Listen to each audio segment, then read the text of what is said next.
A very good evening to you, our viewers. This is National Matters. My name is Sharon Kalimula.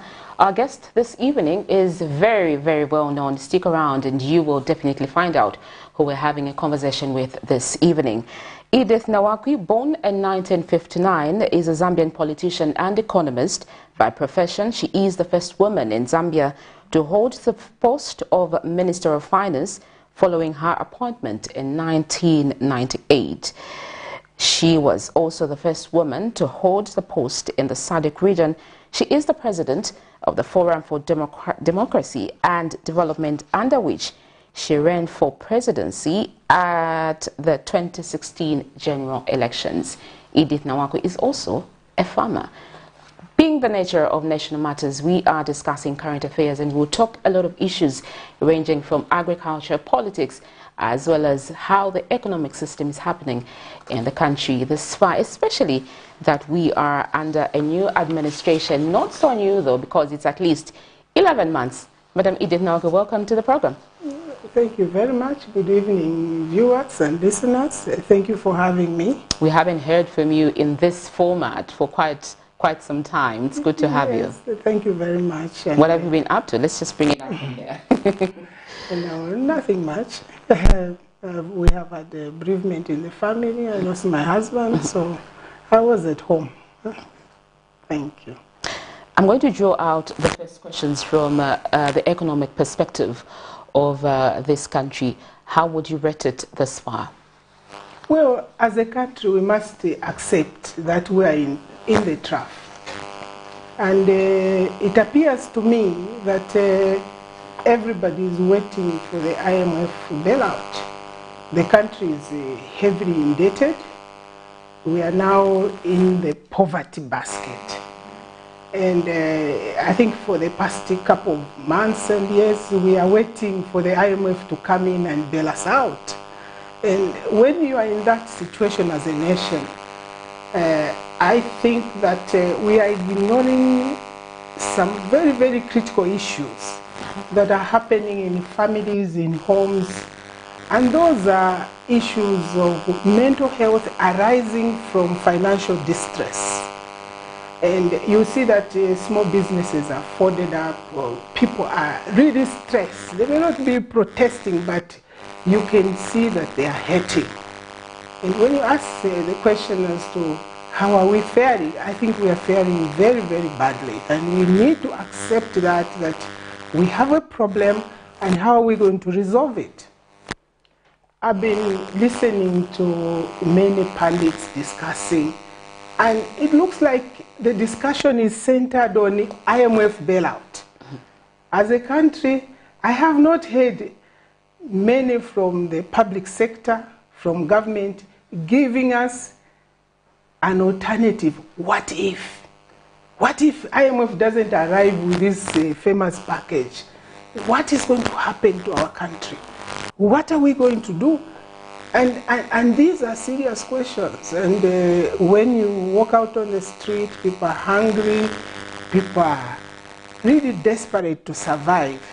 You begin to think, to see traits of actual distress which can cause very, very bad injury to individuals and the country as a whole. Well, according to you, in an event we don't receive that IMF bailout package, what next for our country? Well, I think that's the basis of our discussion today, that, you cannot have a country which puts all the eggs in one basket. I think for the entire 11 months of our colleagues being in office, we haven't heard of an alternative development paradigm. Let me put it simply, a Zambian Marshall Plan. It's as though the IMF package is the savior and everything that is required. That's not the case. The International Monetary Fund, if we ever get that package, the way the numbers are going, I can say with certainty that it's not coming just in the next few months, maybe in another 2 or 3 years, because if you look at the domestic debt, it's going in a different direction. If you look at this, all the figures, according to what I know, having worked with the IMF, I can with certainty say that the famous package may not be walking in the next few months. I heard our president say that watch me by June, you read my lips, and I'm yet to read anything. But the question that we need to ask ourselves as a nation is, this package is meant for debt relief, exactly, so that we pay our creditors. What is the program that we as Zambians have in place for my mother in Chinyinji, for my mother in Chama, to put food on the table? That's the program that I'm looking for from the government and the Zambians. That's a program that we as Zambians need to sit and discuss, a local Marshall Plan. Right. To get ourselves out of individual economic quagmire and get our nation out of abject poverty. Let's all agree, and there's no debate about it, that the Bretton Woods institutions were meant for bailing out international creditors. IMF is not going to build a school. IMF is not going to give us money for agriculture or do fish ponds. Far from it. So if you have a Minister of Finance whose only plan is based on, well, I'm waiting for the package from Washington, then we're in trouble. And I think that we need this open debate to discuss what are the alternative measures that we as a nation should put in place. Since the IMF package is a far-fetched idea, even if it came, it will not improve the economic welfare of someone in Mrs., of my relatives in Karikiriki. It will not, far from it. All right. Okay, so let's just take a short breather. When we return, we continue the conversation.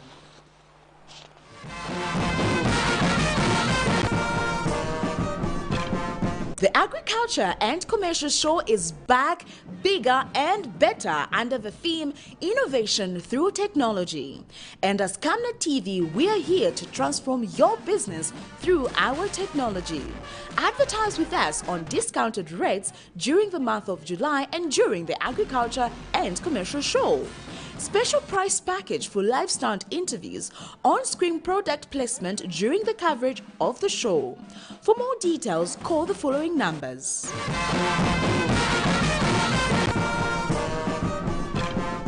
Camnet TV, not just another channel.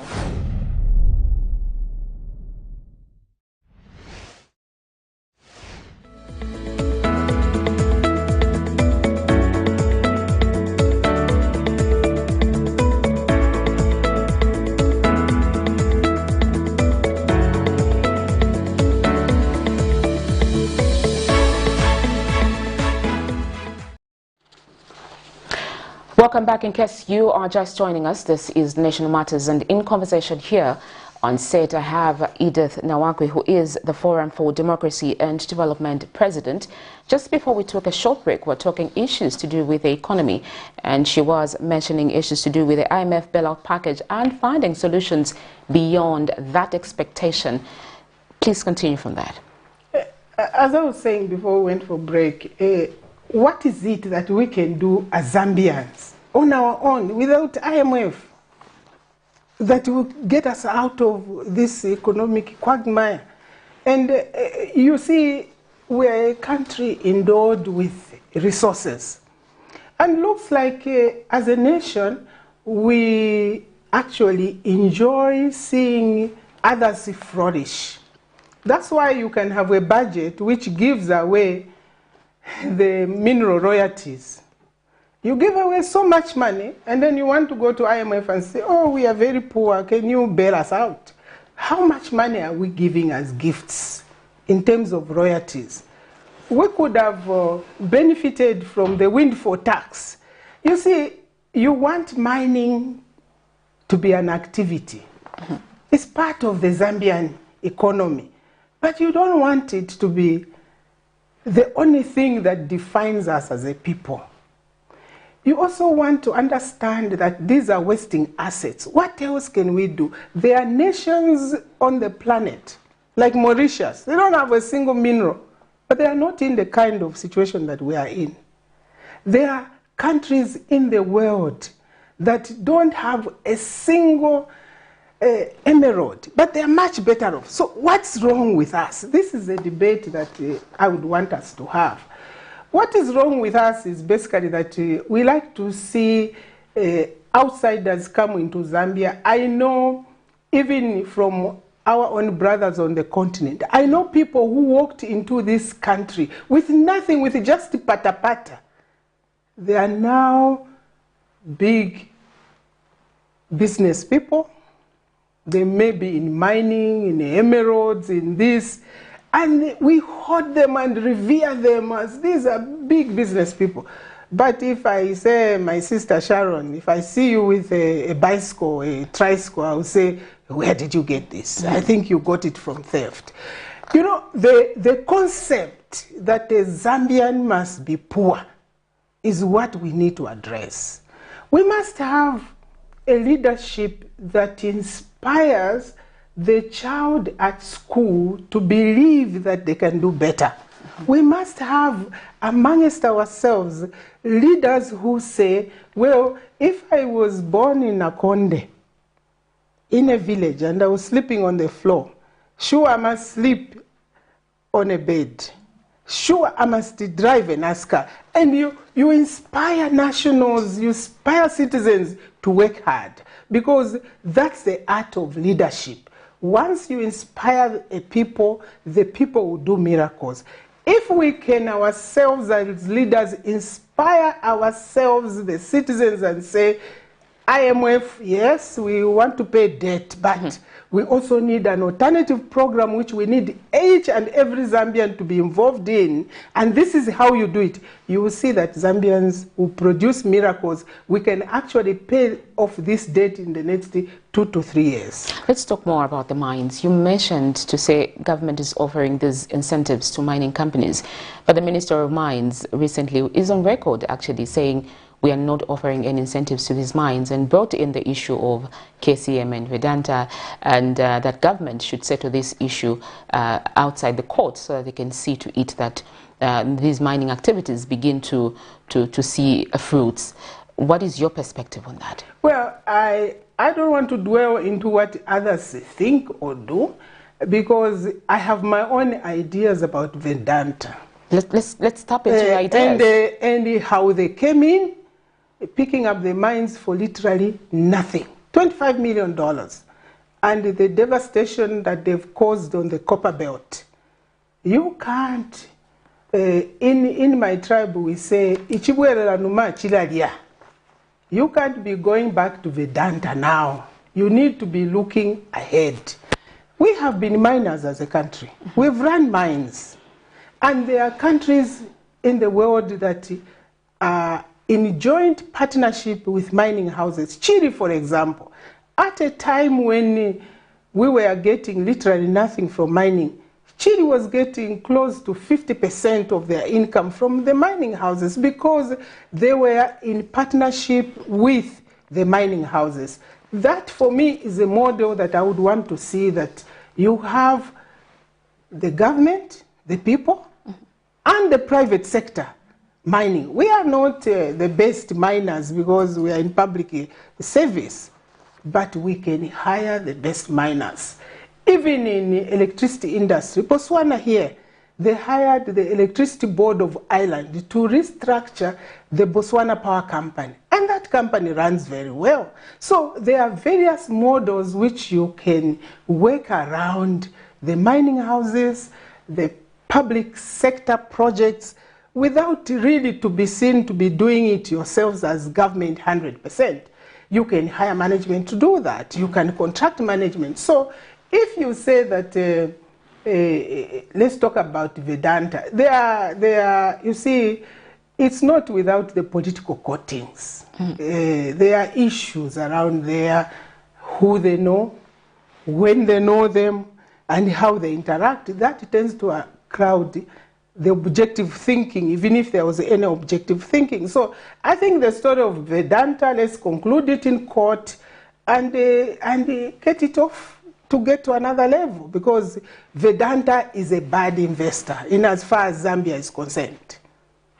Right, so still on issues to do with the economy and just people's livelihoods in general. During the Patriotic Front, we saw inflation rates rise to a record of over 24%, but now under the UPND, it's about 9.8%.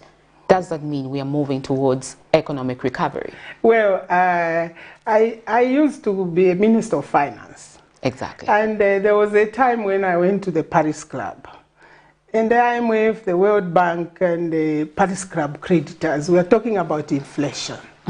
My answer to them was that in Zambia, in Mrs. Compound, people can't eat the word inflation. People want food on the table. You can have your kwacha trading at even 1 kwacha to $1. As long as there's no food, you will not be able to explain the word inflation. Under PF, inflation was high, but people were eating. Under UPND right now, there's misery on the street. So you cannot explain why the inflation is low and the prices are high. I mean, economics, I probably went to the wrong university at Karingaringa University. Technically, it doesn't follow that you have low inflation and high prices. It doesn't follow like that. So I don't know, maybe we have to find a new word for the current situation.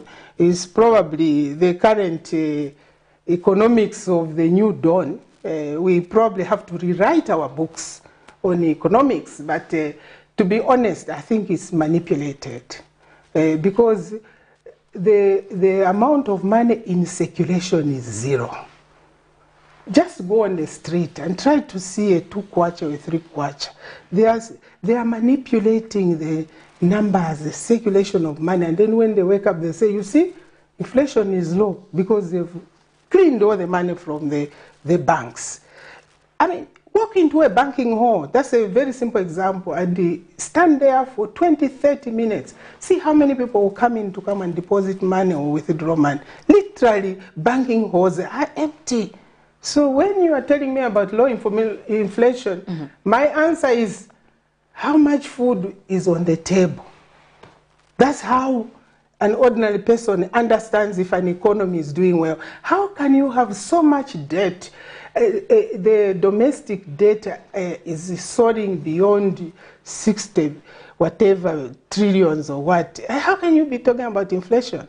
Those are just figures meant for those who hear. But if in fact we are doing so well, where is the IMF on the table? We want to see them because they want your inflation to be low. They want you to reduce your public sector. They want you to reduce your domestic borrowing. They want all those figures. Why aren't they signing? Because the discussion right now, don't be cheated, dear Zambians, are just at mid-management level between Zambia and the International Monetary Fund. So, really, for those of us who are no longer practicing economists, we're just watching. But you are economists and you understand these things. So is there anything that you can say that this administration has done that is okay, at least responsive to the needs of the people, at least according to what they promised this far? I think that what is it that they have done without a plan? That's maybe the question you ask me. Let me take CDF, which is a very famous topic. Exactly. The Constituency Development Fund. The genesis of it was that the Honorable Newton Nguni and the Honorable Ernest Mwansa, when we were ministers, and at that time they were backbenchers. You read the Bible, you read the budget. I present the budget in the House. You go and sit in the chair and you are MP for Nakonde, besides being a minister. And there's not a line saying Nakonde district or Nakonde constituency. So my colleagues worked out a system that, you see, if we can put some money for the MPs to do some projects in their constituencies, at least they will have something. That was done, and we found out that that wasn't sufficient. For those of us who left the movement for multi-party democracy, we had a meeting over 2 weeks to discuss as to why Zambia was poor, despite the fact that we have immense resources. And the issue was one, Zambia is poor because of over-centralization of government. Everything that happens in Lusaka. And therefore, as FDD, what we did was that the only time you will see tangible development is if you could decentralize the budget. Mm-hmm. And therefore you decentralize politics. Once you take resources to the rural areas, you find that even the politics will shift from Lusaka to the rural areas. And the only time that you address the people's needs is when you adopt decentralized budgeting. That is the genesis of Constituency Development Fund. It was there when we were in MMD. When we got out, some of us, we worked a different strategic model that each district, and we have 103 districts, each district must have a budget. Obviously, we haven't been privileged to govern this country yet. But some of our colleague political parties, when they read the FDD manifesto, they take things out of context. And I say out of context because I see that for Nakonde, and I'm talking about Nakonde because I come from Nakonde, I want to be very clear about what I'm saying today. Very categorical. Very categorical. For Nakonde district, there's one constituency, one district. We have been given 25 million kwacha, 25.6 million. 25.7. 25.7 million. It is sitting in the council secretary's office. All the public officers, a district medical officer, education officer, they are just sitting. Now, what's the value of having 25 million kwacha, billion, whatever, sitting in Nakonde, when the road between Nakonde and Nyala, which is Malawi border post, is impassable? It's an exercise in futility. People are not applying according to the guidelines. Tell me, who is supposed to do the road? It's Nakonde District Council. They are not included in there. The alternative would have been this. You take this money, you go to Nakonde District and say how many central government functionaries are in Nakonde. We have the district education officer, district roads engineer, district medical officer, every district water engineer. All those government functionaries are in there. Right now they are sitting. They're not part of the package of the Constituency Development Fund. Now, if this money was given to them as a team and say, this is for your district, and we want you to do the best that you can, I'm sure the people in Nakonde, of their priority, amongst their priorities, they would have done the Nyara-Nakonde road, because that is impassable. Even if you apply for Constituency Development Fund, you can't move material from Nakonde to Chitipa because it's cut off. So our alternative model is that decentralized budgeting to the district, because we already have government functionaries there. They work with the councillors, they work with the village headmen, they work with the chiefs. And that money, for example, Nakonde, you take Isoka, you take Mafinga, between the three districts, you have 75 billion. But amongst the three of them, they have one hell of a road between Nakonde and Nyara, and it's impassable, and there's no one to help them.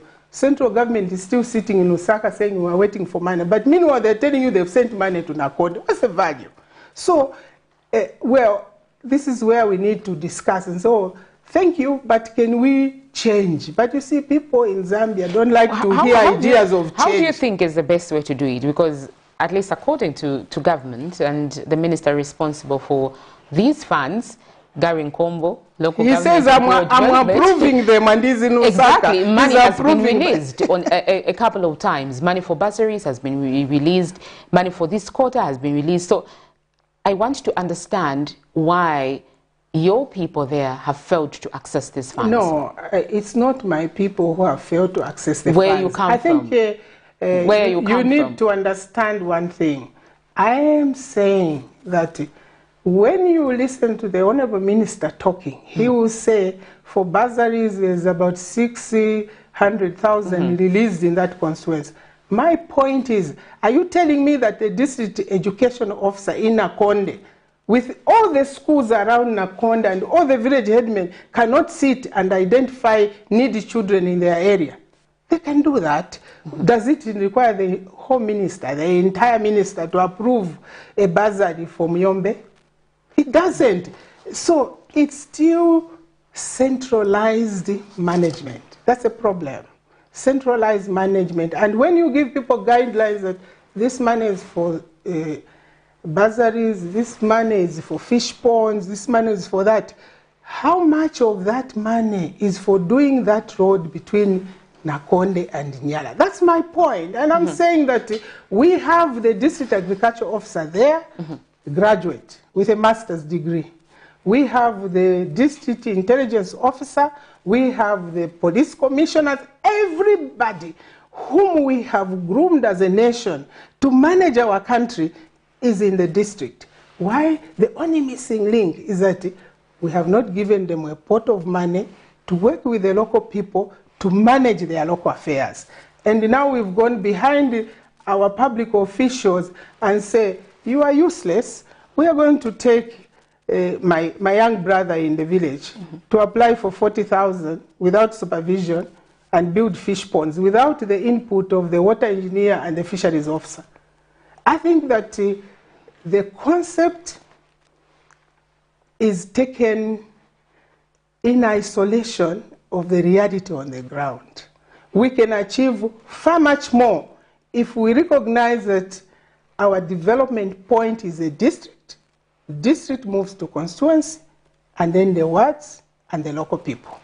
And we need people who have the authority, who can be controlled by the Minister of Finance, to be given that authority to spend that money.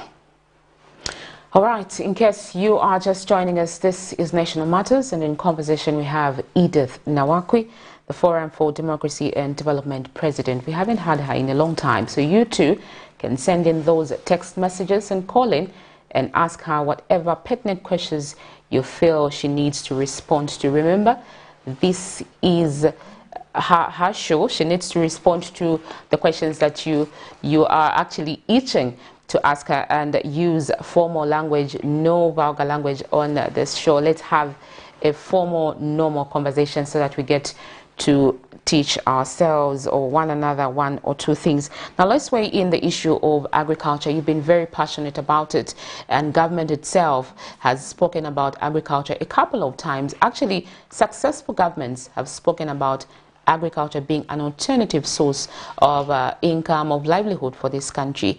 But then it seems we are not moving towards the right direction. Somehow we are missing it. And your passion for it really brings me to this question, and how you generally foresee how this administration is looking at the agriculture sector. Well, I think that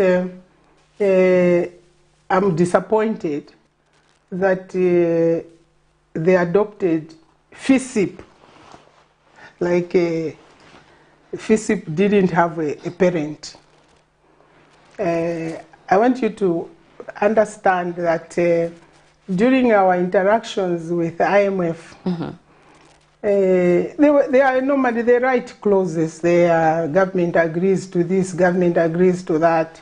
And one of the clauses they put was that government was going to commercialize the agriculture sector.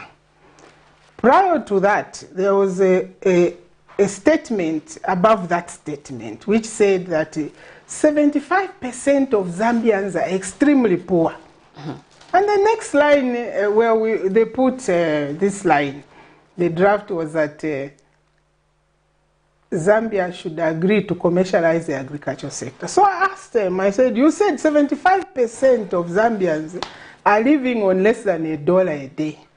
So when the next line says commercialize the agriculture sector, where are these poor people going to get fertilizer and the inputs and whatever to be able to feed themselves? And that was the birth of a fund to support a vulnerable group in the agricultural sector. To my disappointment, it has skyrocketed to now being called, no, we are going to fund $1 million. The question we need to ask is, what is the output of all the inputs in all these years in FISIP? The concept that we envisaged at the time was that you needed to support our people for not less than 3 years. But the program would be that you take a group, maybe 200,000, you support them fully, a hectare of a food crop, and maybe a hectare or two of 2 different cash crops. You could do cotton, you could do groundnuts, and you could do a food crop. It could be maize, it could be millet, it could be cassava. And the first year you give them for free. The second year you tell them, my friends, you go back to the same family. You are not supporting the household as is the case. You are supporting individuals. The second year you go back to the same group and say, listen, what did you achieve? Don't ask them to pay back or anything. What did you achieve? Oh, we have enough food, and we also, maybe the first year they grew some very good crop, cash crop, and they want to build a nice house. So you can't ask them to pay back anything. Everyone has needs. In the second year, you begin to tell them that their last year of support from government is coming to an end. It's a third year. And you are supporting them the third year because you are now going to win them to the commercial window, where they will go and acquire their own inputs and be able to manage their agricultural activities on their own. You are starting them off. And that program would be done. That's how our colleagues in Mozambique did it. But for us in Zambia, somehow over the years we have politicized this program. It has become a social program. It's no longer an economic program.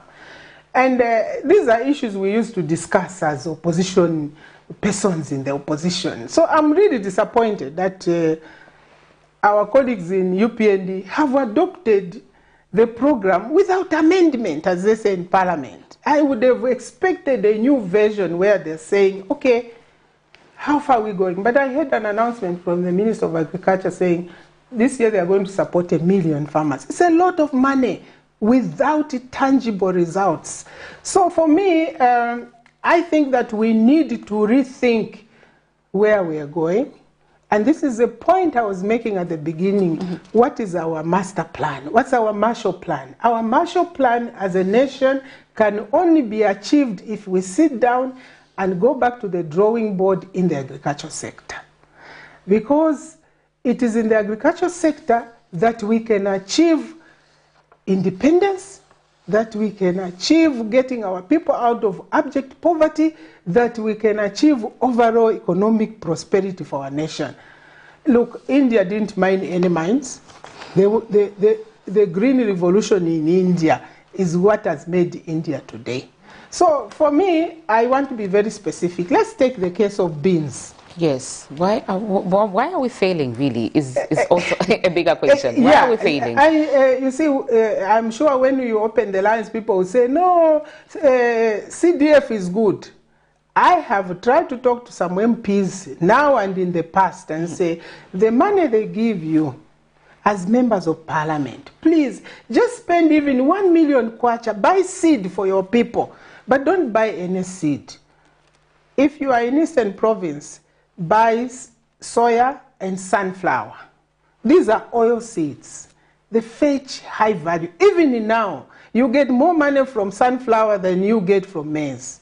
So, in 2014, 2016, as FDD, we gave out a lot of sunflower seed in Eastern Province, in Central, and we gave out soybean seed. People still remember that we started them off because a packet of 5 kg of sunflower will cover 1 hectare, and that's only costing you 250 kwacha. If I'm an MP and I'm sitting on 25 million, I would want to spend some of that money empowering our people, buying agricultural inputs which lift our people out of poverty. There's beans, for example, if you are in sectors such as Lundazi, Northern, Northwestern, you can plant beans, but it's not any beans. We Zambians are used to kablangeti, yellow and white. Yes. There is beans which the world is craving for. They call it speckled beans, red speckled beans. And if you can access this seed... Just hold your thought. I think the callers want to talk to you. Hello, good evening. Hello? Hello? Good evening. Thank you for calling. Tell us your name and where you're calling us from.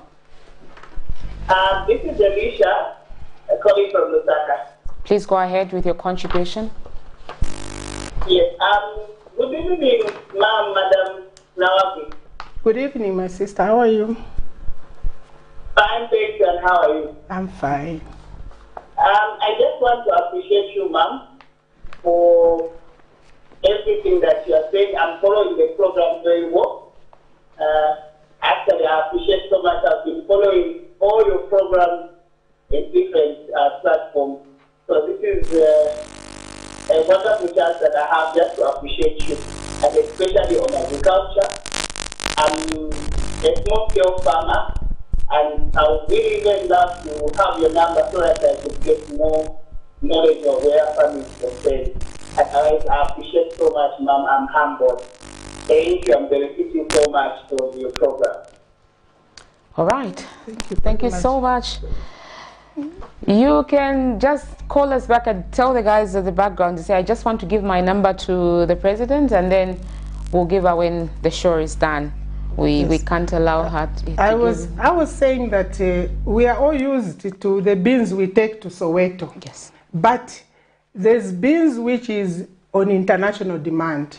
Right now, a ton of red speckled beans is called sugar beans. The local name is called Lungwebungu. In that bracket is going for $900 per ton. When I'm talking about a local Marshall Plan, I would say that tell every MP to make sure they deliver 1,000 tons from their constituents. After all, we have given them constituency development funds. And say to them, we want you to make sure that you give us 1,000 tons for those regions where they can produce sugar beans.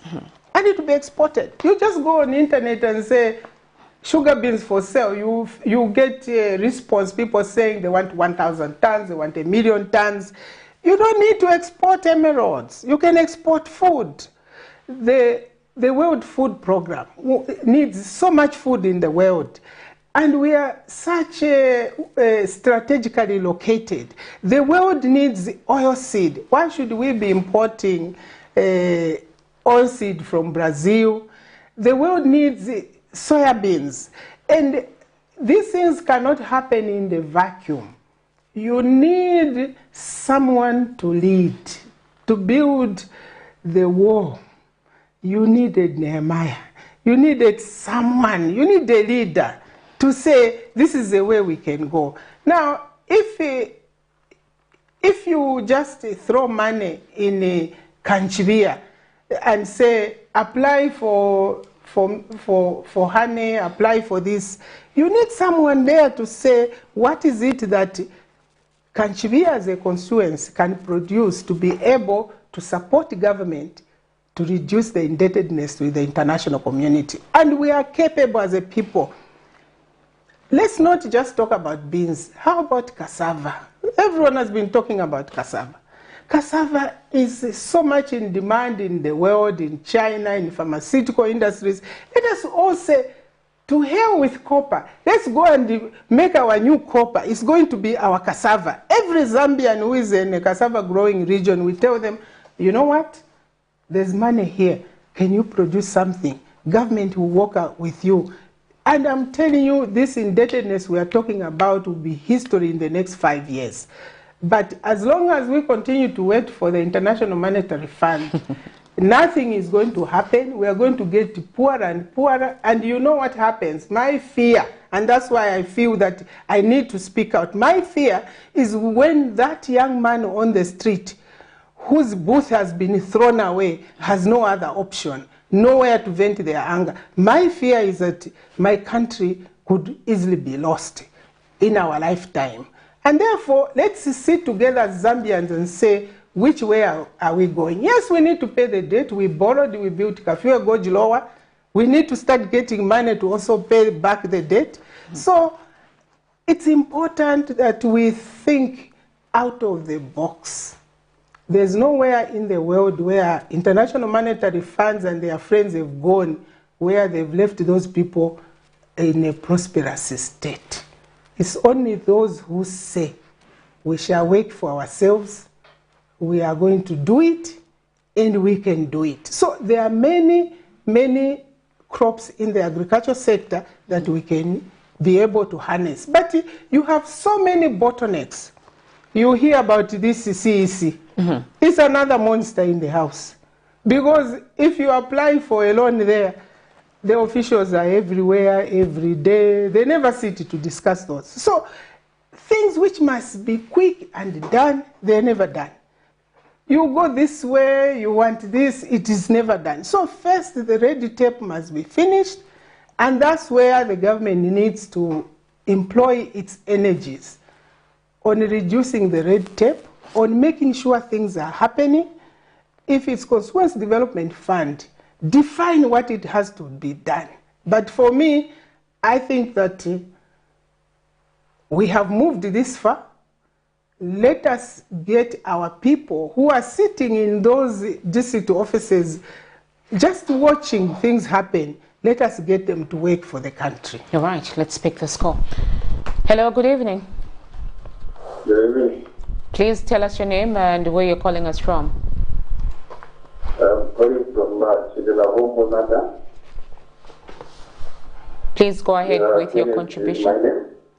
Kennedy? Yes, madam. Please go ahead with your contribution. Good evening, NAWAKWI. Good evening, Kennedy. How are you? Blessing, madam. Go ahead. Following the program, madam. And they are articulating issues very well in terms of agriculture sector. Just wanted to contribute that let's give praise where it's due.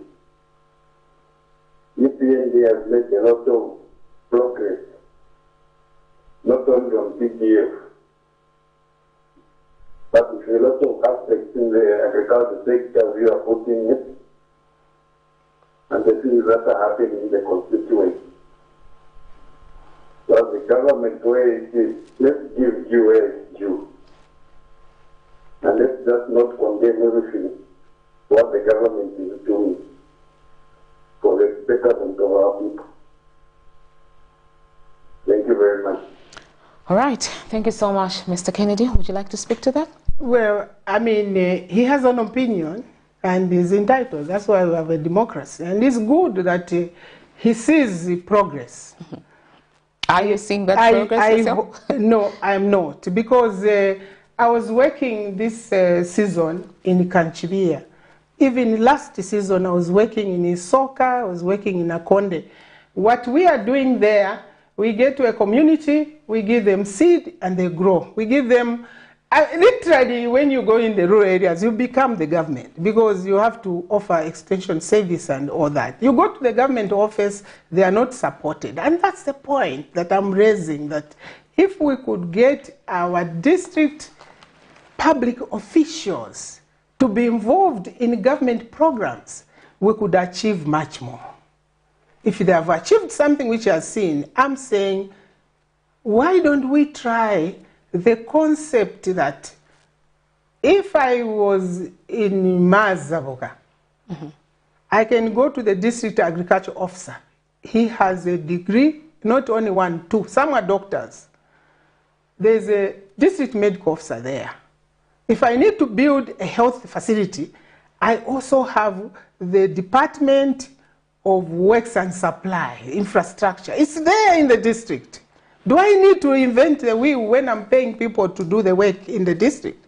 I am saying, let us put them in one room and say, you are part of our community.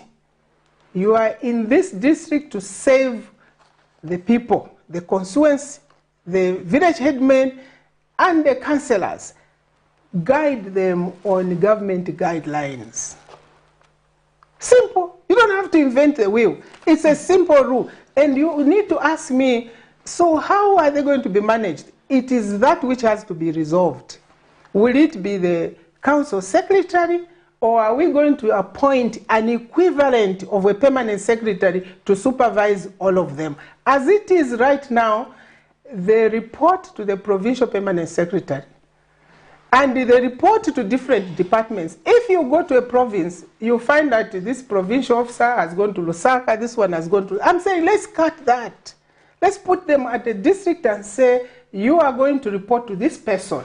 And the only thing that is missing at that point is the Auditor General's office, to audit them, to make sure they follow the procurement guidelines and they use the money effectively. And we give them the instructions.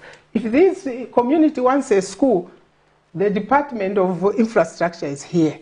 They will do the drawings. If these people want a well or a borehole, the Department of Water and whatever is here. So we have all the departments at the district level. So if you want to think that UPND has done well, they've given money sitting in Akonde, I don't think so. I'm simply saying, can we use part of that money to do the Nyara Nakonde Road? And ZNS is sitting in Mpika. If you phone them right now and say, when are you going to do Nyara Nakonde Road? They say, we don't have a budget for fuel. And yet, we have maybe 7 districts times 25 million, whatever. It's a lot of money sitting in Muchinga. We need to be creative. That's what I'm saying. So when he says I'm criticizing, I am trying to say things can be done much more efficiently and effectively in a different perspective. All right. Before that call, we were talking about agriculture, and it's a known fact that you've been exporting some of the agricultural produce. How did you manage to clinch that deal? Did you have support from government? Or? No, you see, there are some products where you literally don't need support, because if you go to Botswana, they want sugar beans. If you go to South Africa, they want sugar beans. And there are Zambians who are very ingenious. They trade between Lusaka and Francistown. So I don't even have to do anything. They'll give you a local price here, and they go and get something else there. But the point I'm saying is that it's so much in demand that what we need is government to step in and say these products are in demand and organize. Like this year, traders were trading last year on soybeans. And, everyone grew soybeans, the price has slumped. So what should the government do? They should go in, buy and back, and export on behalf of the people. You can't just leave people to say, no. So next year they want to grow soybeans, they'll go back to maize. There's a shortage of maize, and that's also another issue. You see, when there's a bumper harvest, we need to store our crop for the lean years. We are a Christian nation. I think that's how Joseph became famous in Egypt, because he knew that there would be lean years and bumper years. All right. But if we live from hand to mouth, we are going to have a problem like we are going to have this year. Okay. Hold your thought. Let's pick this call. Hello. Good evening. Good evening. My name is Mr. Kabwe from Magapuka. Mr. Kabwe, please go ahead. In collaboration with the very ruling political party, and while using state machinery, during the run-up to the 2021 election, you, madam, arrest and penalize innocent citizens in a district where competent presidential candidate disqualified from the race for a case that was neither here nor there. Because we are not a practicing lawyer and we are not a relative to those people. In the process, we want to innocent lives killed in cold blood. Meanwhile, you allies have mismanaged the economy, operated outside the law, and terrorized citizens at will for political expedience. Since your objective of politics is inimical to the aspirations of the citizenry and is driven by hatred, jealousy, selfishness, and lack of patriotism, even if you resign for politics. I thank you very much. All right, thank you so much, Mazabuka there, the sweetest town in Zambia, representing. Your comment on that? Well, I think that my simple comment is that he knows who has to comment on that question. Obviously, we will. We will reach that question. He knows it will who has come to back. Comment on that question. It will come back definitely in this conversation. Yes. However, we are still on agriculture, and as we wind up on this sub-topic, really, I would like you to weigh in why we are failing as a country in terms of advancing agriculture. We keep growing the same type of crop year in, year out.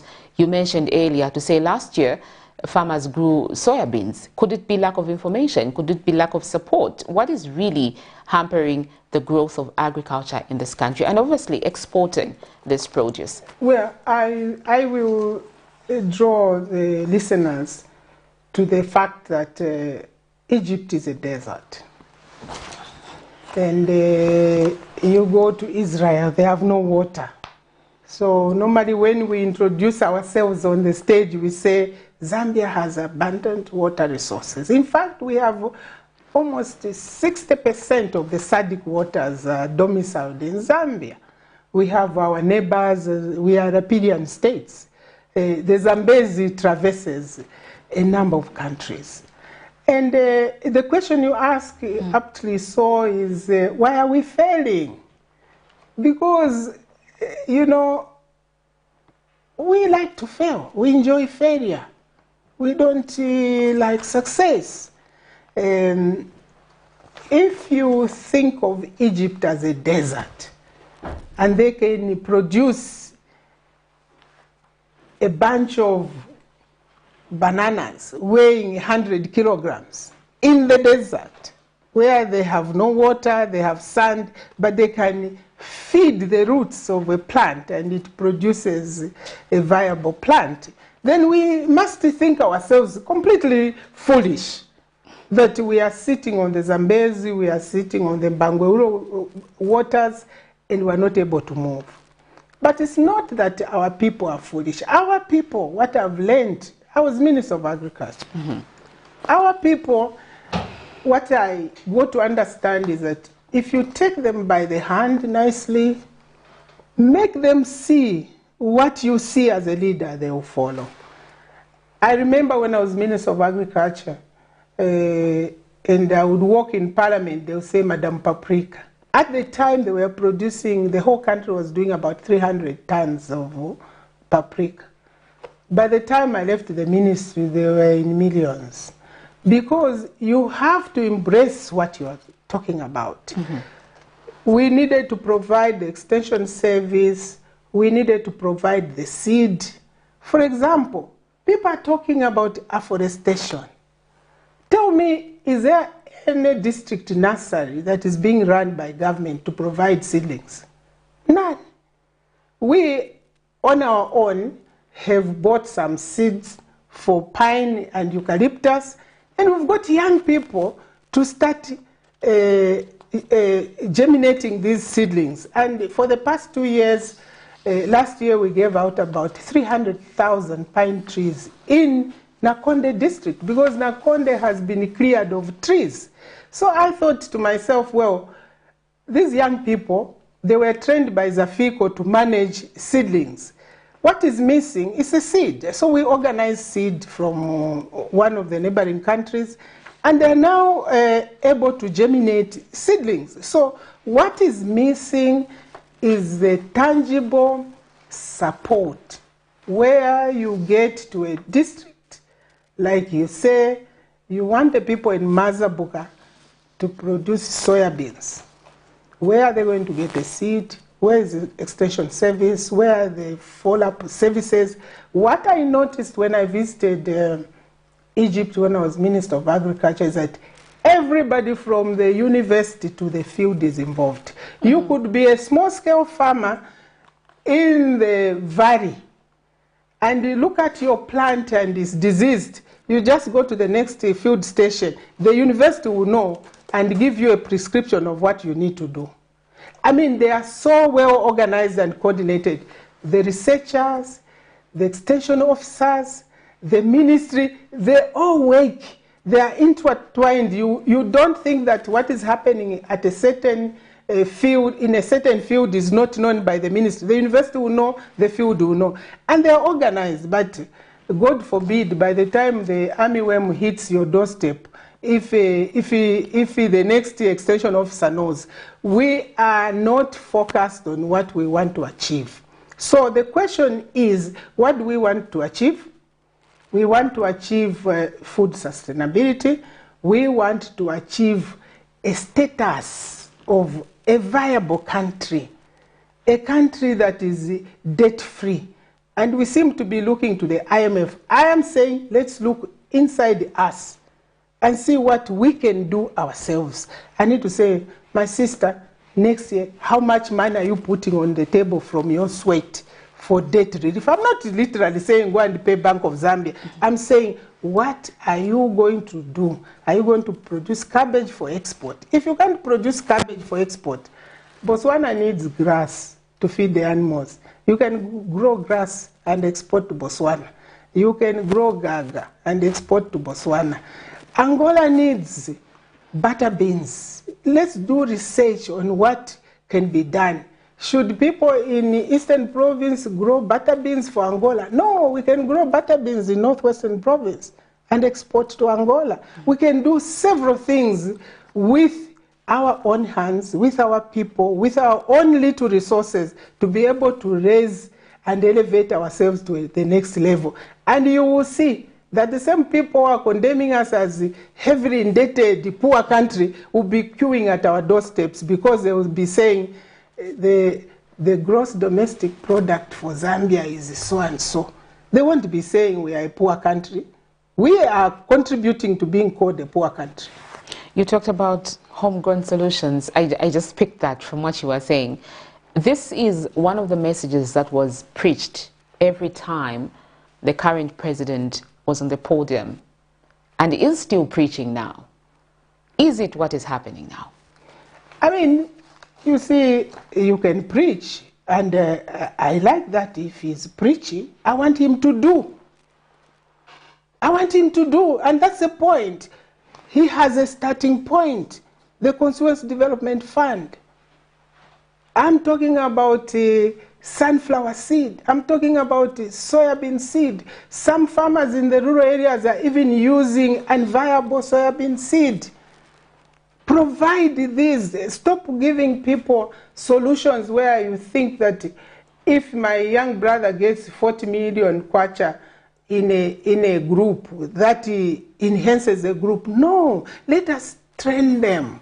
Let us say, if you were to do a hectare of sunflower, a hectare of soybeans, a hectare of maize, a hectare of millet, you'll be here, next year you'll be there. And what you've grown, let's motivate them to believe that and think and honestly say what you are doing is contributing to national wealth.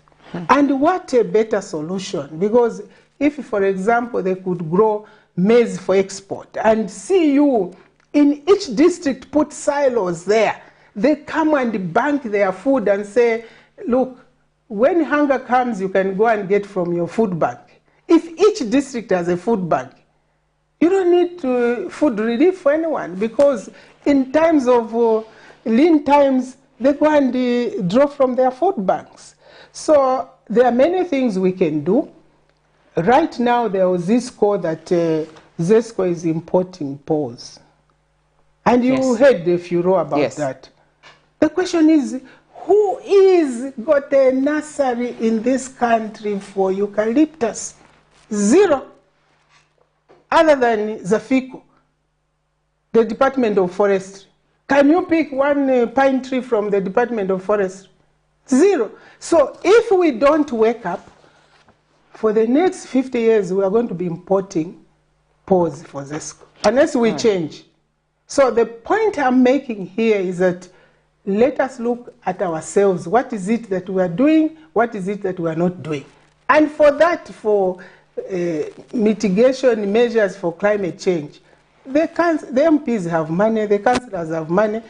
Let them at least in a year do even 2,000 plants, honestly, from the Consumer's Development Fund. All right, you're watching National Matters, and in conversation we have EDITH NAWAKWI here on set. We've covered quite a number of issues that are happening in this country. Let's look at some of the text messages. Maybe we have one or two questions for you. Mature explanation. Please, our leaders agree mutually on principle to sustain our livelihood by shared responsibility in raising our standard.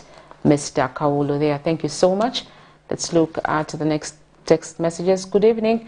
Well elaborated. Please, ma'am, engage the government on how well we can be improved without much external influence. Bridget Kaulo there from Chingola listening in. Thank you so much. Most projects applicants across the country are failing to access CDF. One reason is that they are failing to meet the guidelines because they are tough. Your comment, Martin from Mpika. Please take note of that, ma'am.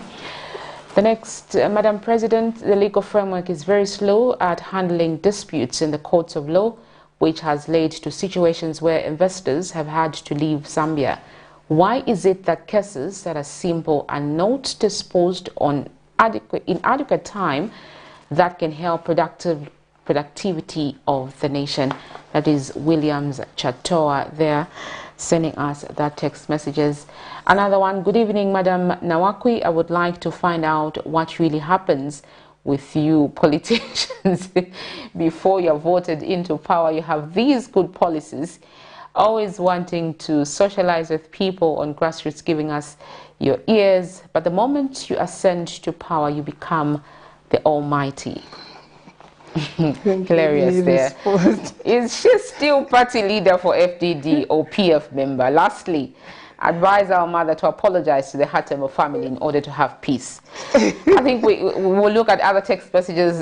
Let us just respond to some of these messages that have come through. Please, we can start with the Hatemo has resurfaced. No, I mean, look, this is UPND. This is their baby. And I don't know if they want to continue to deal with that, because everybody on the other side of the Hatemba has got a government job. So I'm the only one who didn't get a government job. That's the answer I can give to them. And the Hatembos themselves, they are wallowing in poverty in the village. Have they been taken care of by them? No. So either the members of UPND need to be put in a room and be briefed that this matter is better left in abeyance. That's all I can say. Otherwise, I came here to discuss agriculture policy. You may have to create another platform for yes. No, but I assure you, they will definitely come back on the issue to do and with who comes back? I will bring it. I will bring it just now. I think we want to get a concrete response from you over that. No, you can't get a response from me. You need to get a response from the people who've got jobs and the people who've been compensated despite the NOLE. So this will eventually derail us from the agriculture program. I'm looking at it, before we move really, I'm looking at it from the perspective that you were basically fighting for justice for these people. Yes. And then one of the text messages there clearly stated to say the justice system in this country is very slow. You know, and it's making investors leave the country. But I'm weighing it in on the local people here. We can cite the issue of probably Mumbipiri, the recent one, you know, that civil society has been talking about to say justice has delayed for her. You kept her incarcerated for quite some time without her appearing in court. I'm likening it to the Hatembo family. Are you leaving that story to die just like that? No, I'm not saying that I'm leaving it to die the way you put it. Look at my sister Mumbipiri. Look at President Hakainde Hichilema. He was incarcerated. All right? does he want to go down in history as a person who is vengeful? Because if you look at Mumbipiri was very vocal against Hakainde Hichilema. So whatever is happening to her, people are recalling that this is not even the judiciary, this is the president himself revenging. You see that? So whatever is happening in the judiciary must have the blessing of the people in power. Because how can you, and these issues are very, very important. I thank you for raising this issue. When I was Minister of Finance, I went to the Paris Club. But before then, I went on a milk run to sensitize the creditors and the creditor nations. The issues they raised were two. One, the economic issues. They said, well, on the economic issues, you are almost reaching there. We can, these dots we can ignore. But on the governance issues, they raised the issue of the incarceration of then my late brother, Dean Muomba. He was incarcerated. And that was one issue which delayed disbursement for Zambia for 2 years. I can assure you, the incarceration of Mumbipiri is reverberating in Washington. It will not be taken off the fire. It is seen as a governance issue. And how did we get around it? I had to admit that my late brother was incarcerated. But I also told them that they got to know about late Dean Muomba's incarceration because he was a high-profile person. I told them that what happens to a young child who is caught pickpocketing in Namshakende and will never hear the headlines of newspapers, you never get to know them. I told them the governance system in Zambia is rotten. And I told them, that's why I'm before you. Can you give us some money to restructure the police, the judiciary, and the what? And that's how you see that you have to be honest. But UPND, if they think that they are going to get IMF on their side with issues like Mumbipiri hanging on their heads, I think, well, I'm here, I'll see. They must be talking very nicely to them. But governance issues rank higher than economic issues. They can ignore inflation, they can ignore overemployment, they can ignore ghost workers, but there are people at the table, the creditor nations, the bilaterals, who will not ignore issues like such of my sister Mumbipiri. So when you say the issues of Feluna, why was she abducted and all of a sudden she reappeared a week after the inauguration of this government? Why? Who did she meet a week before? Who told her that she'll be released after inauguration? Was it me who was going to be inaugurated? Was it President Lungu was being inaugurated? So please, colleagues from UPND, if you want to raise these issues, you may end up hearing things you don't want to hear. So either you leave it, because I know as we are talking right now that one of the Hatembos has been given a job in Monze at the mill. Is it EDITH NAWAKWI who gave him a job? And Feluna herself is at her house in Mazabuka. Probably not even with a spoon of salt. You understand that? So when UPND members keep on poking me and saying things, you may end up hearing things you don't want to hear. I want to know why she was released a week after inauguration. That's a question. But I came here to discuss agriculture. And you're bringing governance issues. We really can't go without talking about those issues.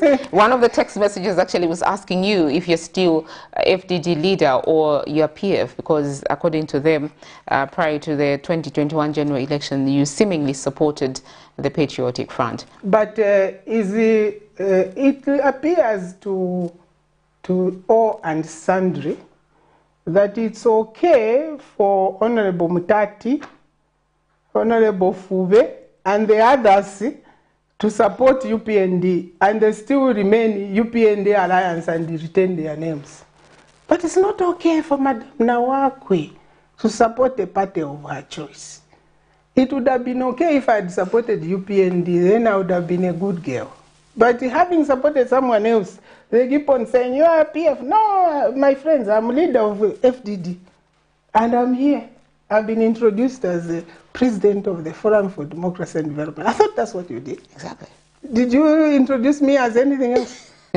So I also know that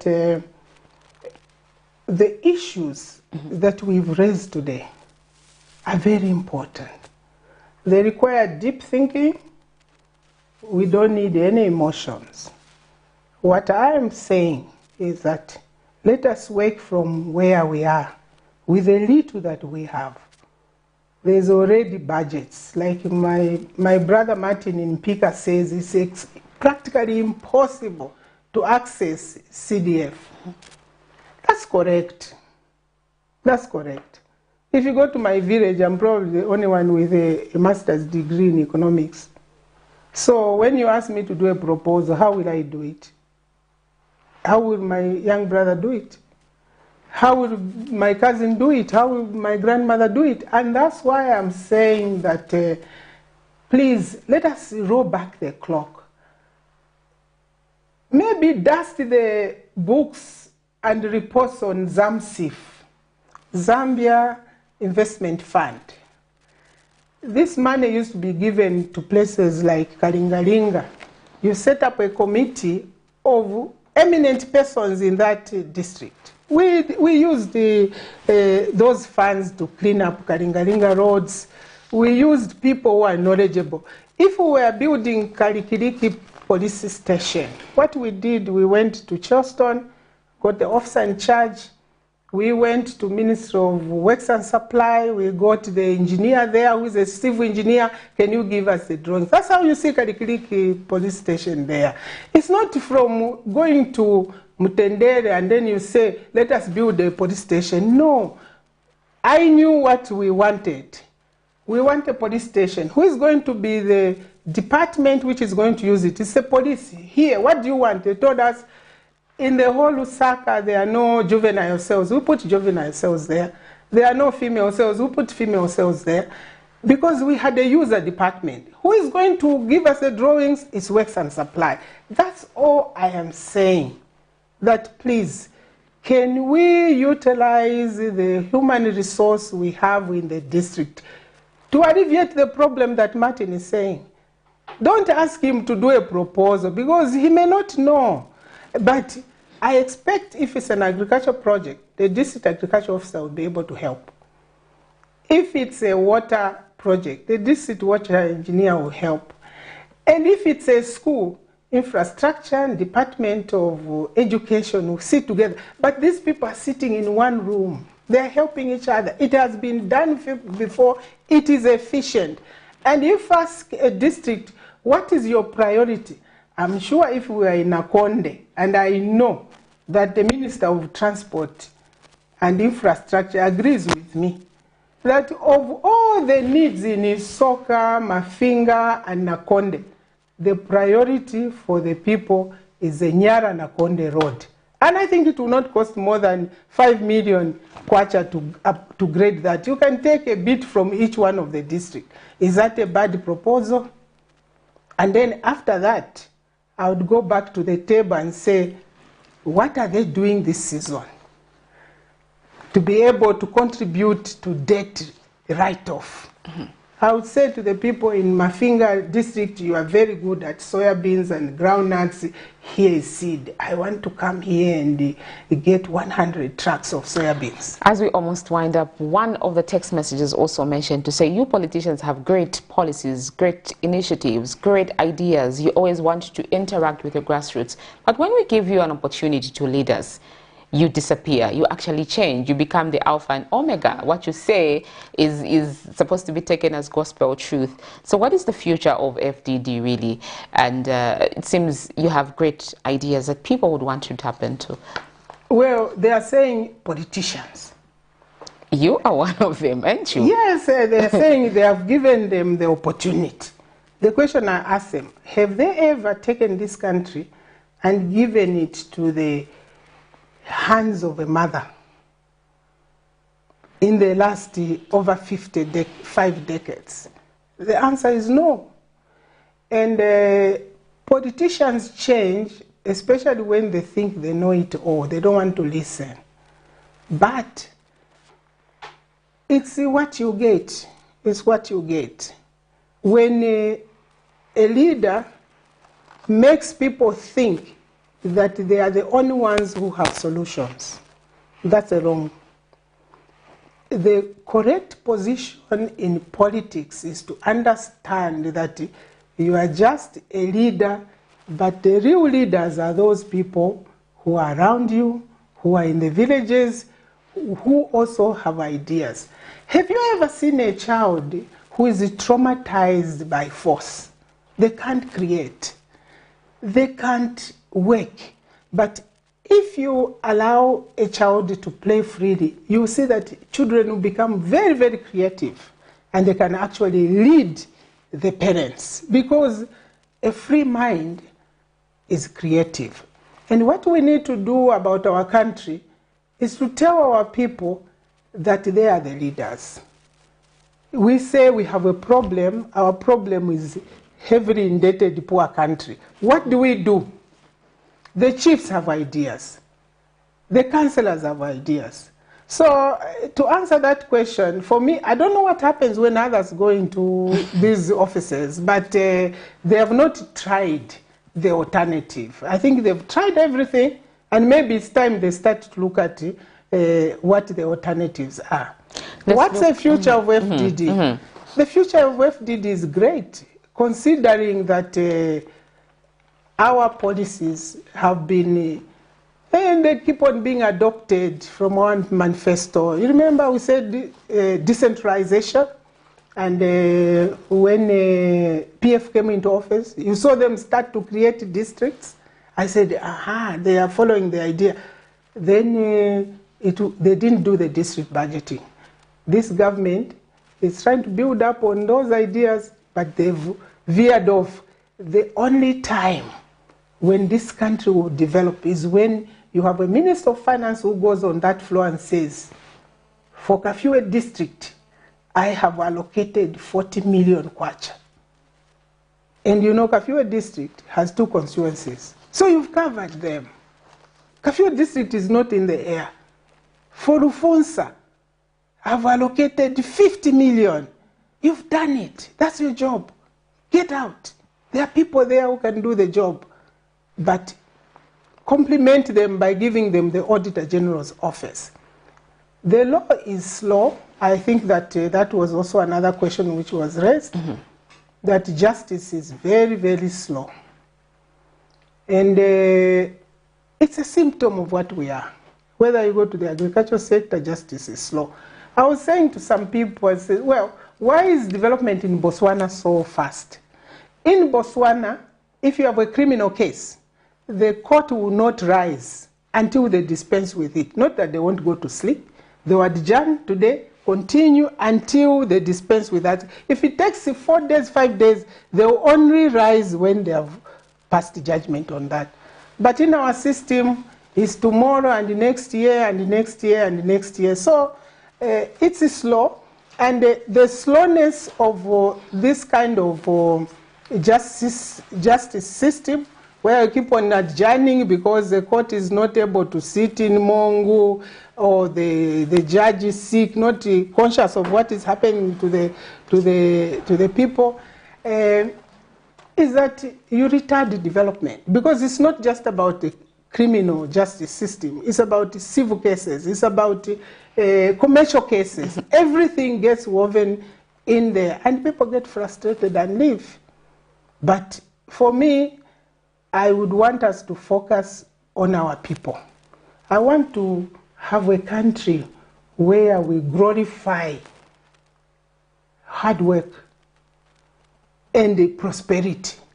I feel very bad that you can have someone chasing you for a house, you know? How did you build this house? Yes. I mean, they are literally saying you must live in a tree. I mean, honestly, and I feel very bad because it appears only a Zambian is the one who has to be followed. I have not seen a Zambian of Asian origin or European origin or American origin being chased for having a motorcycle or a motor scooter. So when you have a state of mind like that, money runs away from the country. And I want to liken this period to our period when we came in with our late President Chiluba. There was hardly $20 at the central bank. And that's not an exaggeration. There was no money. IMF had disappeared, the donors had disappeared. And we sat in cabinet and said, what do we do? And there was an agreement that, well, the only way we can attract people to come into Zambia is to say they are free. And the late President Chiluba made a statement that you can come to Zambia with money on your head, you carry it on your head, no one will ask you questions. Within 3 months, the banks were overflowing with the foreign money. And we started to restructure the economy. But when you have people in DEC whose agenda is not one of political economy or the future of the political economy of our country, then I'm telling you, it doesn't matter what you do. Money follows the mouth. Money follows what the country says. Money is about confidence. It's not physical. Money is just, if you are comfortable to take money to South Africa, you take it there. So people must be comforted that the nationals are at peace with their money. But if nationals are hiding monies in pit latrines, then you can't see it in the banks. I see you're being very clever when talking about this issue. Let's just wade in. Am I being clever? Yes. I'm just being very sharp, actually. Very sharp. So tomorrow, our former First Lady is actually appearing before the Drug Enforcement Commission for questioning over the 15 houses that she supposedly owns. And this actually is likened to what you're saying, to say when you are a Zambian and you own something, they'll start following you. What does it say about our justice system? It's not Is it fair? No, she's not before the judiciary. She's just before a clique of young people who don't understand the political economy of our country. First, let me say this. It's an embarrassment to this nation. We are a laughing stock, and I said this in the afternoon to someone. I said, as a country, we are a laughing stock. And if our current leader doesn't stop this rubbish, it's going to follow him. Because today is Esther, tomorrow it will be Mutinta. I'm telling you, Nyanis, because someone has to be born in this country to stop this rubbish of every leader of our nation being sent to the sewage pipe. That's what is happening. Honestly, what is at issue here is not even about Vamayova Esther Lungu. They are just trying to get to President Edgar Lungu, the back door. Not even the back door, because what is it that the First Lady would know that the former president wouldn't know? I think that this is a clear-cut message, and it's out in the open that what they want. They've told these young people, go for the former First Lady. There's no way young Mary, who is the... Mary Chirwa? There is no way young Chirwa could have the audacity to go and enter the bedroom of a former president. She's been sent. And everybody knows. No two ways about it. Everybody knows. She can't have that audacity to do that. But my advice to Mr. Hichilema, the president, is that these people are setting up a wrong legacy for him.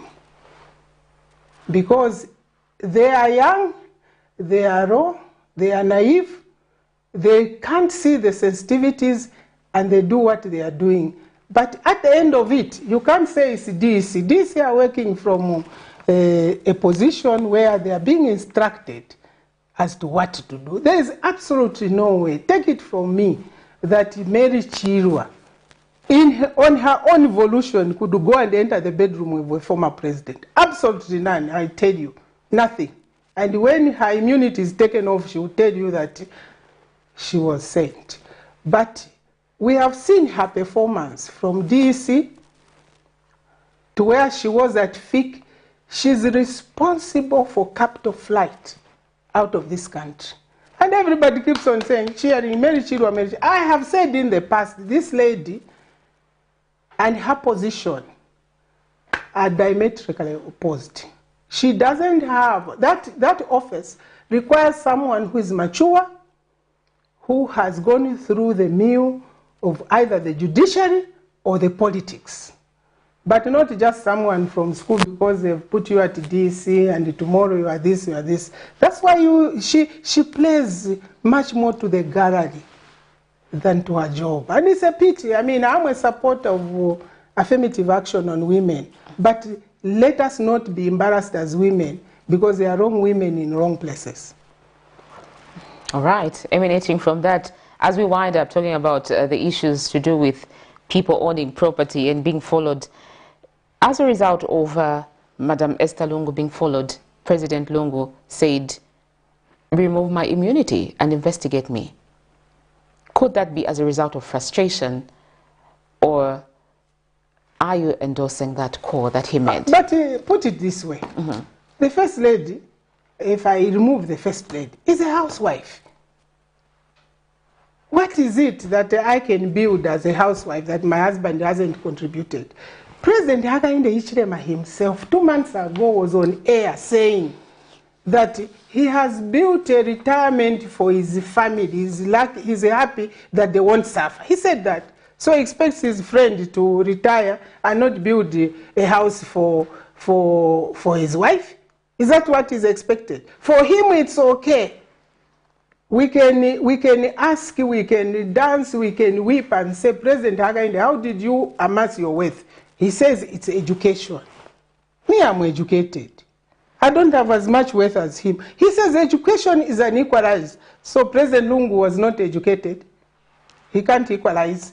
For him, it's education, and he's the only one in this republic who is educated, who is entitled to own property. No one else is. If you ask him, he says, I'm educated. You are defaming me. No. No. If it's good for others to account, let also our president account for it. You see that? If he can build a retirement for his family and say on air he has built a retirement, who is he to stop another person from building 15 houses? Honestly, we are being embarrassed. Is it far-fetched that a person who has been working, has a working husband, how much does it take to build a house? Actually, someone made a joke and said, the day they were taking my mother, Tandiwe Banda, to the court, you remember that day? You remember the handbag she was wearing? It was worth more than one flat. So, that's the point I'm making is that she was wearing a really beautiful handbag and a special. So she was probably telling him, look, that flat is maybe $20,000, but the handbag is $50,000. I'm just telling you that, but I didn't get her permission. But the point I'm making is that it's okay for you to have expensive jewelry, but not to build a flat. You understand that? The thinking is that Zambians, you shouldn't develop. And there's this obsession about Zambians and houses. If you have a house, it's a problem. If you have a fish pond, which is worth equivalent to the house, it's not a problem. I don't understand. That's the point I made, that you see, we need a leadership, and that's where I miss President Chiluba, because President Chiluba said every Zambian must own a house. Part of what we are going through is a legacy of President Chiluba, because he says, if you have money, build a house. And the Zambians took that they want to be landlords, they want to own. So now we have this president which says it's wrong for you to have a house. It's wrong for you to invest, to plan and say, tomorrow I could die and leave my spouse on the street. It's wrong, except for one person. For my president, he says, and I quote, I'm happy I've invested for the future of my family. So his colleagues can't invest for the future of their families. They must be quizzed. I think it's wrong. I think it's embarrassing. We are setting, actually we are a laughingstock on the continent. People are laughing at us. What is wrong with Zambians? And unless he stands up and stops this rot, it's going to follow him. In the spirit of unity, are we seeing you and the president shake hands soon? I mean, are we enemies? Has he told you that he's my enemy? No, he hasn't, but... He says that woman, obviously, when we meet, he will say, my sister. So, we are Zambians. We differ on opinion, but that doesn't define on who we are. All right, let's read some of the text messages that have come through and see if at all there are questions for you. Good evening, President NAWAKWI. We are really happy for the presentation on agricultural program, more specifically on the forestation as regards to pine growing. How can we also benefit under your program to be supplied with pine seedlings in Chama? Please take note on that, owing to the fact that we are really talking about agriculture mostly. Good evening, Madam. A very good and insightful topic. My question is, do you talk to the Ministry of Agriculture? Surely he can learn, Minister rather, of Agriculture, surely he can learn something on this. Next.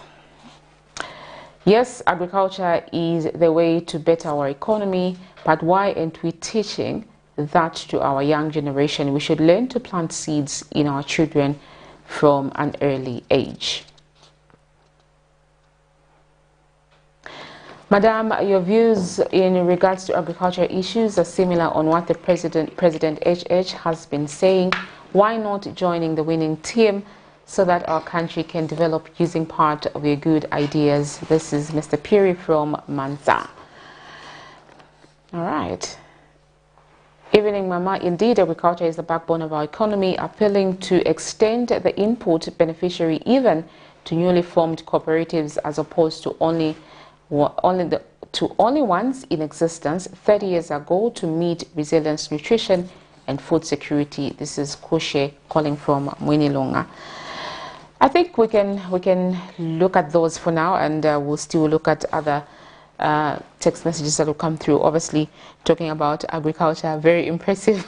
Yes, let's just wind up on those text messages about agriculture. Really, you mentioned earlier that you came here to talk about agriculture, so we need to actually respond to all these text messages that have come regarding agriculture. They are very impressed with your presentation on agriculture, and others talking about you joining forces with the Minister of Agriculture, the current administration, on how best you can enhance the agriculture sector. Any plans of that?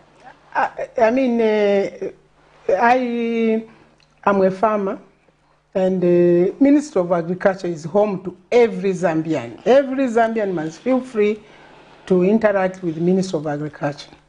That's why, for me, I see that the future of our country lies in us mobilizing our district public officials to assist us at local level. I want to see the district agriculture officer sitting in a village at Chief Mukwikile's house.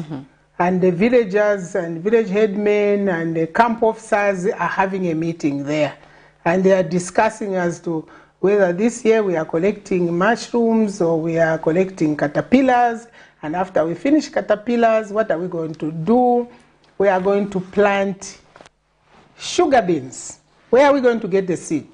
Mr. Agriculture Officer or Madam Agriculture Officer, go to the ministry, or as we are sitting there, we say we have a Constituency Development Fund and agree that we are going to spend 2 million kwacha to procure seed to be able to give and as a startup pack in the villages. Just a quarter of an acre per person, not per household. I don't work in communes. I believe that a child in a household must be able to be empowered. And that's what we are doing with the Pine program. When we get the trees done, they are germinated. Right now, they are propagating the seedlings. In the pine, you mean the pineapples? The pine trees. Pine trees? Does that? Timber. Okay. How long does it take for them to grow, really? Well, the seedling, if you plant it now, you transplant in November, and it takes for a paw 5 years. For actual big paw to be harvested, to be used for ZESCO work, it's 10 to 15 years. But what we did was, some of our neighboring countries are very ingenious. They have developed plants which are fast maturing. Okay. So we went and got 1 million seeds from them, and they're able to sell. Kenya is buying, everyone is buying, but Zambia is complaining. And when I say let us use our constituency development funds in a way that leaves a legacy, what if you just use 50,000 kwacha in each constituency to procure seed for agroforestry? In 5 years' time, this whole country will be green and will draw money from the climate funds, because we'll be planting trees. So we achieve two things: do afforestation for our country and also provide for the green land for the world. So, so what we do when they germinate, we get to a village. We don't choose. We get to a village and say to the village headman, get everybody in the village, including young people, because if a young child plants a tree, if they are 2 years old, by the time they are 7, the tree is 5 years old. So everybody is given 10 plants to plant. If they are 100 times 10, free? Yes. But how much does it cost to get a pine seed? It's a plastic plus a seed. A kilogram of very good pine seed is 3,000 kwacha. And a kilogram of pine seed is 50,000 trees. So, I mean, you ask, what's the benefit to FDD? EDITH now is planting trees. I'm interacting. I'm achieving reforestation for the areas that I'm working with. And the future is that at least we'll protect our environment. So in the village, we get the people, if there are 100, we give 10 plants each. That's 1,000. The following year, if we give them another 1,000 trees divided by 500 is how many hectares? At least. Progress. The next year we do it and do it, but what we are leaving behind is young people are the ones tending the nursery in that area. So if that program doesn't work, they can germinate the plants and sell them on their own. The point I'm raising here, you may not want to hear it from my mouth, is that every constituency can do it. The only thing we need to do is, where can we source the seed? And I'll tell you where to source the seed, because we've done it for 2 years running. And I don't go looking for them. I send young people to go and get the seed. But you have to find a way of getting the seed, good seed, quality seed. And you need to look at where are we going to be in 20 years' time as a country. Are we going to continue to import pine trees, poles from Zimbabwe and the other countries? Their own needs are going up. Yes. We have to put ourselves in a position that in 15 years' time, we must be a net exporter of poles to other countries, because the need will not end. And we have to start now. It doesn't matter if you like my face or you don't like my face. It's an emergency. This country, other than Zafiko forestry, this country has nothing. ZESCO cannot get trees in the country. They have to import. They're going to continue to import for the next 15 years. If this year we don't plant one, then it's 16 years, 20 years. When I'm long gone, ZESCO will be importing trees. So it's an emergency. And therefore, when someone says, do you talk to the Minister of Agriculture? I have contacted Minister of Livestock, because I'm interested in fisheries, I'm interested in livestock, how they do program. But our colleagues are busy. You call them, they are busy. So sometimes you can't meet. But at local level, I am free to go into any office, whether it's the district intelligence office, I'm a Zambian. I can go there and tell them, I'm here. What is it that is going on in the district? And every Zambian must get used to accepting that these are not just government offices, these are our offices. So I think that as a nation, on this issue of agriculture, this is our survival, this is our savior. Let us stop this lip service. Let us do some work. I'm doing it at a very small level, giving a seed for beans. I think from 2014 we did sunflower, soya beans. The last 2-3 years we are doing bean seed. And you get something, I get something. Everyone wins. At the end of it, if we earn dollars, unfortunately, if you export a truckload of beans, you get like $40,000. Don't dare go and deposit because Chirwa will follow you. They will ask you. Immediately you deposit more than 100,000 kwacha. There's a flag which the banks put and say, it's more than $10,000. I mean, honestly, we are that cheap that $10,000 is money which requires flagging as money laundering. You find people with the trunks are banking of foreign nationalities and you wonder, what happened to a Zambian? Oh, wait at Teresa. We want to acquire this. And this is what our founding fathers used to say, that Zambia to Asevana. Because you should encourage a Zambian to say, you must have $1 million at the minimum in your account. But immediately you put in 200,000 kwacha, you are taken. You have to be asked. But look, when you have a truckload of sunflower, how much is it? A truckload of carpet, how much is it? Let us stop being petty. Let us work. Let us complain about the field is too big. Maybe you haven't plowed properly. But about money being in the bank, money launderers don't put money in the banks. They put them under the mattresses. All right. Clearly, agriculture is more diverse than we thought, because people talk about agriculture when they're talking about maize, you know, but there's more to that. And you've clearly elaborated really on that. Very, very impressive. Your concluding remarks, really, as we wind up the show. I want to say that as Zambia, we need to run. We have no time. Our friends in East Africa are exporting avocados. Here, Zambians are working. And I mean Zambians who have been here for a long time. They have hectares and hectares of avocados. Let us teach our people as well to say, you plant avocados, you plant blueberries, you plant beans, you plant sunflower. You are contributing to reducing national debt. And for me, nothing will make me happier than to see Zambians involved in assisting this country to manage its life. Right now, we are being managed by outsiders. If IMF ever comes here, we are in trouble. We were there. Didn't we hear our late president says, let's tighten our belts? And people started saying, we tightened and tightened. This time is going to be worse.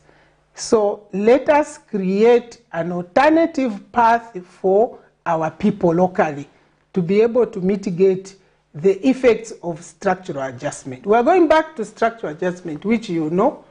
Those of you who are old enough, you know how it feels. I think you are feeling it already on the street. All right. There you have it. That's where we wrap up this evening's edition of National Matters. My name is Sharon Kalimbula, and our guest was EDITH NAWAKWI, Forum for Democracy and Development President. Join us next Monday for another edition of National Matters. Good evening.